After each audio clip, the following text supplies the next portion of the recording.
বৃষ্টি পড়তেছে, আজকে খিচুড়ি রান্না করব। দেখো আজকে আমি একদম হাতে মাখিয়ে খিচুড়িটা বসাই দিব।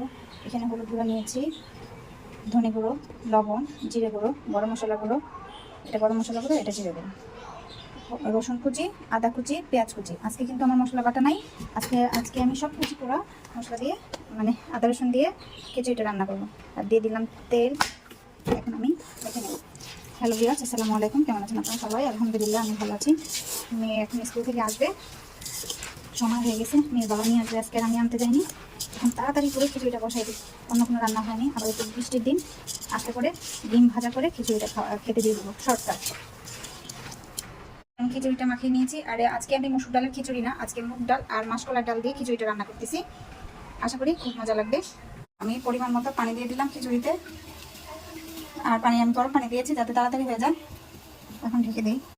এই যে দেখেন খিচুড়ি পুরো ঝরঝরে সুন্দর হয়েছে। তাড়াতাড়ি বাচ্চারা স্কুল থেকে আসার পর তাড়াতাড়ি খাবার টাবার বেড়ে দিলাম, তাই আপনাদের সাথে সাথে আমি দেখাতে পারি। অর্ধেক খাওয়া হয়ে গেছে।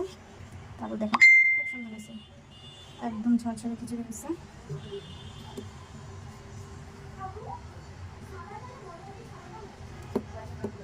কেমন হয়েছে কমেন্ট করে জানাবেন। আল্লাহ হাফেজ। আলহামদুলিল্লাহ তৈরি হয়ে গিয়েছে আজকে আমাদের দুপুরের লাঞ্চ। ডিম ভাজা, আলু ভর্তা, মুগ ডালের ভর্তা, খিচুড়ি আর হলো লেবু। আলহামদুলিল্লাহ দুপুরের খাবার আজকে।